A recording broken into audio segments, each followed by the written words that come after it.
Hello and welcome to study biz. मैं गोपाल तिवारी आप सबका स्टडी बिज के परिवार में आप सबका बहुत बहुत स्वागत है। हम स्टार्ट करेंगे आज 19 अप्रैल के जो भी डेली न्यूज़ के एनालिसिस का पार्ट होता है, हम जो डेली डिस्कस करते हैं यहाँ पे, आपको बताने की जरूरत नहीं है। उसको हम यहाँ पे डेली एनालिसिस का पार्ट यहाँ पे डिस्कस करने वाले हैं। ये वीडियो किसी भी एग्जाम के लिए, चाहे वो यूपीएससी का हो, एसएससी, सीपी हो, एमपीएसआई हो या यूपीएसआई हो, कोई भी अन्य स्टेट का एग्जाम हो, जहां पर भी आजकल करंट अफेयर्स तो हर किसी एग्जाम का एक महत्वपूर्ण हिस्सा होता है। और यहीं पर हम जो डेली न्यूज जो पेपरों में आती हैं, अखबारों में आती हैं, उन्हीं को हम यहाँ पर डिस्कस करते हैं। तो आइए स्टार्ट करते हैं बिना किसी देरी के आज के डेली न्यूज के पार्ट। और भारत में जो और विश्व में जो कोरोना की संख्या पहुंच चुकी है वो लगभग 23 लाख को क्रॉस कर चुकी है। 2.3 मिलियन से ऊपर की जनसंख्या हो चुकी है। और लगभग यहाँ पे लगभग डेली के डेली लगभग 1 लाख केसेस यहाँ पे डेली के डेली रजिस्टर्ड हो रहे हैं। और यूएसए में तो ये आंकड़ा और भी 72 से 72 होता जा रहा है। लगभग 7,38,000 एक ह्यूज नंबर है। इसके अलावा 29,000 लोगों की डेथ भी इसके से हो चुकी है। इसके अलावा स्पेन में भी 1,94,000 और 20,639 की यहाँ पे डेथ हो चुकी है। इटली में भी 1,75,000 है। ये स्पेन का आंकड़ा अभी तक अपडेट नहीं किया गया, ये कल का ही आंकड़ा है। इसके अलावा फ्रांस में आई होप ये 2 लाख, मुझे लगता है ये 2 लाख के ऊपर पहुंच चुका होगा। यूके में भी 1,14,000 के ऊपर केसेस हो चुके हैं। इसके अलावा चाइना में भी आप देखने को मिल रहा है लगातार। और सबसे नीचे इसमें नीदरलैंड है, सबसे नीचे नहीं है, यहाँ तक ही ये आप आए इस वजह से नीदरलैंड यहाँ पे 31,000 के आसपास पहुंच चुका है। और 3,601 यहाँ पर भी डेथ हो चुकी है। इसके अलावा कनाडा आप देखिए 33,000 के आसपास है। पूरी दुनिया इस टाइम पे एक बीमारी से पीड़ित है, उसका नाम है कोरोना वायरस। भारत भी इसे छूता नहीं है और भारत में भी ये आंकड़ा लगातार बढ़ रहा है और 15,723 हो चुके हैं। आप देखिए ग्राफ कहीं नीचे आता है, फिर एकदम से ऊपर की तरफ जंप कर जाता है, फिर कहीं थोड़ा बहुत नीचे आता है, फिर एकदम से जंप कर जाता है। और कहीं ना कहीं यहाँ से कोरोना वायरस स्टार्ट हुआ था। इसके अलावा जो एक्टिव केसेस की संख्या भी आप देख रहे हैं लगातार एक्सपोनेंशियली बढ़ती ही जा रही है। और इसके अलावा रिकवर्ड की भी जब संख्या बढ़ रही है, अलावा 2,466 लोग रिकवर कर चुके हैं और 521 लोगों की अनफॉर्चुनेटली डेथ भी हो चुकी है भारत में। और भारत में देखा जाए तो महाराष्ट्र में सबसे ज्यादा केसेस आए हैं और सबसे ज्यादा डेथ भी महाराष्ट्र में ही देखने को मिली है। इसके अलावा फिर दिल्ली है, मध्य प्रदेश में हालत तो बहुत ही ज्यादा खराब देखने को भी मिल रही है। इसके अलावा फिर गुजरात है, गुजरात में हालत एकदम से अब बिगड़ते जा रहे हैं और 1,376 केसेस हो चुके हैं यहाँ पर भी। तो भारत की स्थिति भी लगातार बढ़ रहे हैं केसेस, देखते हैं कि आगे क्या होता है। आई होप ये कम हो और जल्दी से लॉकडाउन जैसी स्थितियां हटें और आर्थिक गतिविधियां फिर से चालू हों और लोग अपनी जीवन यापन फिर से दोबारा से जैसे जी रहे थे लाइफ को वैसे ही एंजॉय कर पाएं। तो अगर आपने अभी तक चैनल को सब्सक्राइब नहीं किया, चैनल को जरूर सब्सक्राइब कर लें। इसके अलावा वीडियो को भी लाइक करना ना भूलें। तो आइए स्टार्ट करते हैं बिना किसी देरी के आज के जो भी डेली न्यूज के पार्ट हैं। तो CSIR ये एक संस्था है, CSIR ने डेवलप किया है personal protection equipment. Personal protection जो कोरल सूट है इनके द्वारा डेवलप किया गया है। तो council of scientific and industrial research और नेशनल जो एरोस्पेस लेबोरेटरीज है उसने पर्सनल प्रोटेक्शन को कवर करने का विकास किया है। तो सूट का निर्माण किससे किया जाएगा? तो सूट का निर्माण किया जाएगा पॉलीप्रोपाइन स्पून मल्टीलेयर्ड, और ये गैर बुने हुए होंगे, अर्थात इसमें कोई भी बुनाई तरीके का या किसी भी तरीके का ये सीधे के सीधे, क्योंकि बुने हुए में क्या होता है कहीं ना कहीं छोटे छोटे होल्स पाए जाते हैं, जबकि ये इसमें कोई भी प्रकार का कोई भी होल्स नहीं पाया जाएगा। और पॉलीप्रोपाइल स्पून सूट का उपयोग डॉक्टर, पैरामेडिकल स्टाफ, स्वास्थ्य देखभाल, श्रमिक और नर्सों की सुरक्षा सुनिश्चित करने के लिए भी किया जा सकता है इसका उपयोग, जबकि ये अन्य तरीके के जैसे साइंटिफिक जो लोग होते हैं वो लोग भी इसी प्रकार का सूट का उपयोग करते हैं जिससे उनकी सुरक्षा बनी रहे। तो CSIR और नेशनल एरोस्पेस लेबोरेटरीज प्रतिदिन लगभग 30,000 सूट का उत्पादन करना चालू कर दिया है और आयात की जा रहे अन्य सूटों की तुलना में इनकी कीमतें भी प्रतिस्पर्धी हैं। जबकि क्या हुआ था अभी चीन से कुछ सूट आए थे लेकिन इनकी क्वालिटी काफी थर्ड क्लास की थी, बहुत ही घटिया क्वालिटी के थे, तो उनको कहीं ना कहीं रिटर्न कर दिया गया। इसलिए भारत ने, और उनकी कॉस्ट भी कहीं ना कहीं कॉम्पिटिटिव है, इसलिए इनको ज्यादा प्रेफरेंस दिया जाएगा और भारत में ही बने हुए ये सूट कहीं ना कहीं होंगे। चीन ने भी 1,70,000 व्यक्तिगत PPE किट भेजे हैं। PPE और ये लगभग 30,000 के प्रतिदिन के हिसाब से बना रहे हैं। इसके अलावा 50,000 DRDO द्वारा भी किए गए सुरक्षा परीक्षणों को भी पारित करने में ये विफल है। जो चीन ने 170 भेजे थे उनमें 50,000 तो DRDO के द्वारा जो सुरक्षा उपकरण, जो कि लो से लो उनके सुरक्षा जो परीक्षण किए गए हैं उनमें भी ये खरे नहीं उतरते हैं। वर्तमान में भारत जो कहीं ना कहीं PPE आयात कर रहा है वो उनमें है सिंगापुर और चीन। और भारत भी कहीं ना कहीं छोटे मोटे देशों को एक्सपोर्ट करता था, जिस पर भारत ने वर्तमान में प्रतिबंध लगा दिया है, क्योंकि भारत में ही PPE जो व्यक्तिगत या पर्सनल प्रोटेक्शन इक्विपमेंट है उनकी भारत में ही पूर्ति नहीं हो पा रही है, तो भारत निर्यात कैसे करेगा। इसके अलावा जो भारत इंपोर्ट कर रहा था वो सिंगापुर और चीन से कर रहा था, ये आपको बहुत ही तरीके से याद रखना है। तो CSIR है central of scientific industrial research. चलिए नेक्स्ट न्यूज देखते हैं। तो नेक्स्ट न्यूज काफी दुखद समाचार है, कहाँ के लिए, नाइजीरिया के लिए। तो नाइजीरिया के जो राष्ट्रपति थे, नाइजीरिया के राष्ट्रपति थे मोहम्मद बुहारी। तो इनके जो चीफ ऑफ स्टाफ अब्बा क्यारी थे, चीफ ऑफ स्टाफ थे, लगभग राष्ट्रपति के बाद सबसे बड़ी वो पोस्ट होती है वो होती है चीफ ऑफ स्टाफ। तो ये है कहीं ना कहीं अब्बा क्यारी। तो अब्बा क्यारी का 1 महीने की कोविड-19 से ये पीड़ित हो गए थे, क्योंकि इन्होंने जर्मनी की कहीं ना कहीं एक यात्रा की थी, जिसके कारण से इनको भी इन्फेक्शन फैल गया था इनके शरीर में भी, और एक लंबे की बड़ी बीमारी के बाद भी इनको भी कहीं ना कहीं इस बीमारी ने अपनी चपेट में ले लिया था। तो नाइजीरिया में भी कोविड-19 के लगभग 500 पेशेंट पाए गए हैं अभी तक, और नाइजीरिया में भी लॉकडाउन चालू हुआ है। और नाइजीरिया कहीं ना कहीं पश्चिमी अफ्रीका की सबसे बड़ी अर्थव्यवस्था में देखने को मिलती है, और भारत के भी इसके काफी नजदीकी है, और प्रधानमंत्री और राष्ट्रपति ने भी इस पर अपनी संवेदनाएं व्यक्त की हैं। चलिए, तो नेक्स्ट न्यूज आ रही है ब्रेक्जिट और कोविड-19, ये दोनों कैसे एक साथ हो पाएंगे। तो इसको ही लेकर खबर चल रही है। तो अंतर्राष्ट्रीय जो मुद्रा कोष है उसने ब्रिटेन को कोविड-19 की अनिश्चितता से उत्पन्न हुई चुनौतियों को कम करने के लिए पोस्ट ब्रेक्जिट ट्रांजिशन, तो ये क्या होता है, तो इस पे क्या होता है, जो भी ये 31 दिसंबर 2020 तक को अपनाया जाना था, तो 31 दिसंबर 2020 तक क्योंकि ब्रेक्जिट हो चुका है, तो इसको जो पोस्ट ब्रेक्जिट पीरियड था तो उसको कंट्रोल करने के लिए कुछ काफी ज्यादा जो इकोनॉमिक अस्थिरता है वो उत्पन्न हुई, तो इसके लिए 31 दिसंबर 2020 की डेट कहीं ना कहीं रखी गई थी। इस दौरान जो पूरी की पूरी जो व्यवस्थाएं जो ब्रेक्जिट से पहले की थी वो लगातार चालू रहेंगी, किसी भी तरीके का कोई वीजा नहीं होगा पूरे के पूरे यूरोपीय संघ में और ब्रिटेन में, इस प्रकार से ये रखा गया था। तो लेकिन वर्तमान में कोविड-19 के कारण पूरे विश्व की अर्थव्यवस्थाएं प्रभावित हुई हैं, ऐसे में कोई भी काम इस तरीके का नहीं हो पा रहा है जिससे कि ब्रेक्जिट और इनके बीच में कोई ना कोई एक ट्रेड एग्रीमेंट फाइनल हो सके ब्रिटेन और यूरोपीय संघ के बीच। तो कहीं ना कहीं IMF ने ब्रिटेन को सलाह दी है कि कहीं ना कहीं ये पोस्ट ट्रांजिशन पीरियड भी बढ़ाया जाए।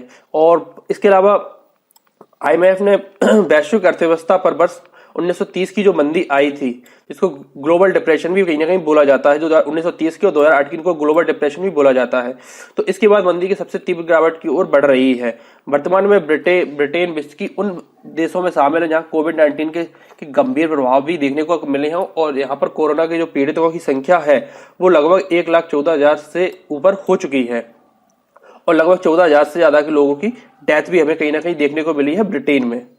तो ये था, तो बताया गया है कि ब्रेक्जिट और कोविड-19 एक साथ कैसे चल सकते हैं, और आपको कहीं ना कहीं जो पोस्ट ब्रेक्जिट ट्रांजिशन पीरियड है उसको कहीं ना कहीं 31 दिसंबर 2020 से बढ़ाने के इसमें कहीं ना कहीं दिशा निर्देश दिए हैं। अब देखिए ब्रिटेन इस पर क्या काम करता है और क्या इनके द्वारा निर्णय लिए जाते हैं। चलिए हम बढ़ते हैं नेक्स्ट न्यूज की तरफ।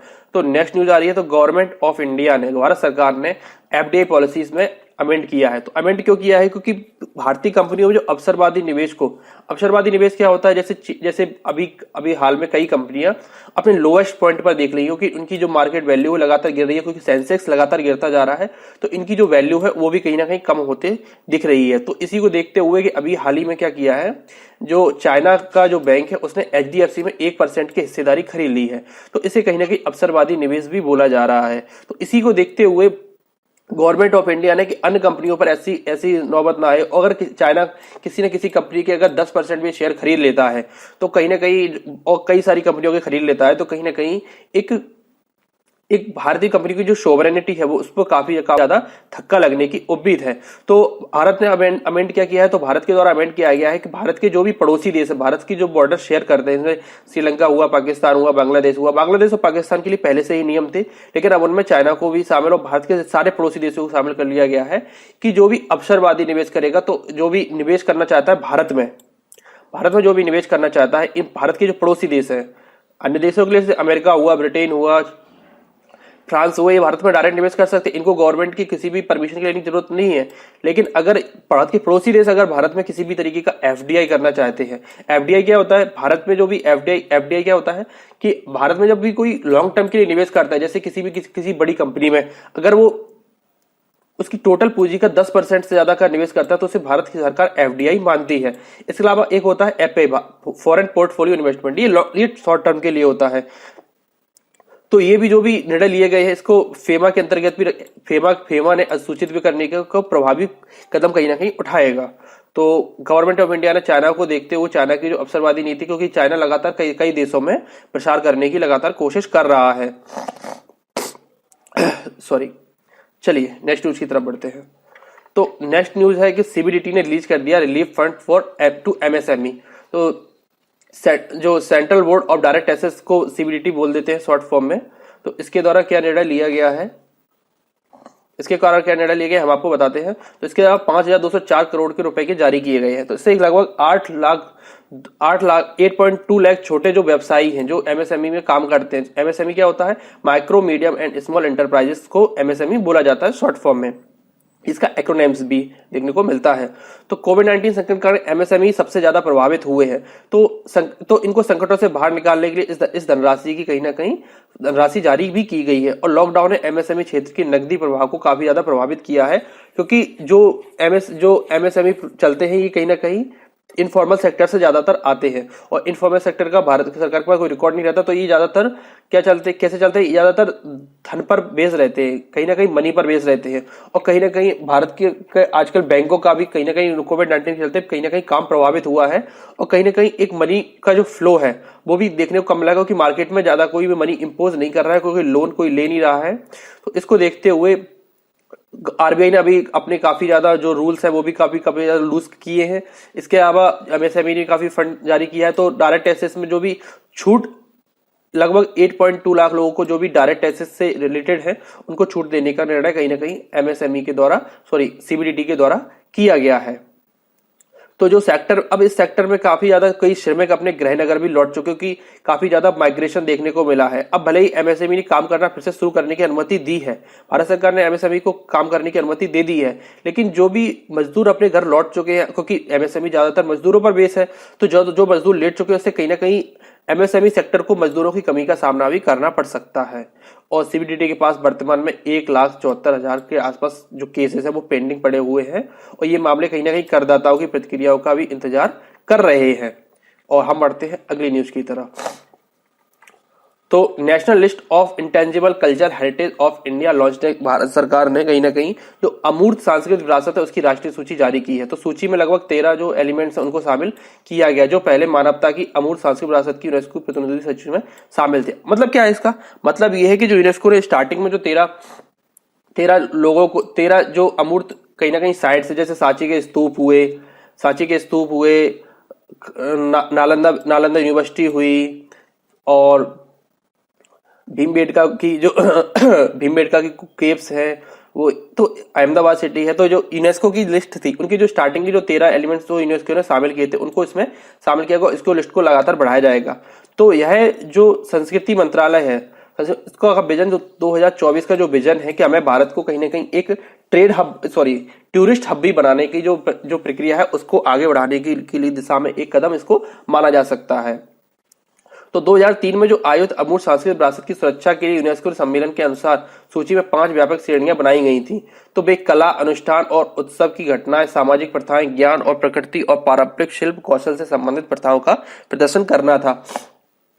वर्तमान में भारत की 38 साइट्स हैं, जो 38 साइट्स है वो यूनेस्को की विश्व विरासत स्थल भी घोषित इन्हें किया गया है, जिनमें अहमदाबाद और जयपुर जैसे शहर भी देखने को हमें मिलते हैं। तो ये 2 सिटियां हैं जो पूर्ण रूप से जो पूरी की पूरी सिटी को ही विश्व विरासत स्थल घोषित कर दिया गया है। और इनके अलावा काफी अन्य भी हैं, जैसे कि भीमबेटका की केव्स हुई, ताजमहल हुआ, और सांची के स्तूपा हुए, साउथ के काफी मंदिर हुए। तो इस प्रकार की 38 साइट हैं जिनको विश्व विरासत स्थल घोषित किया गया है।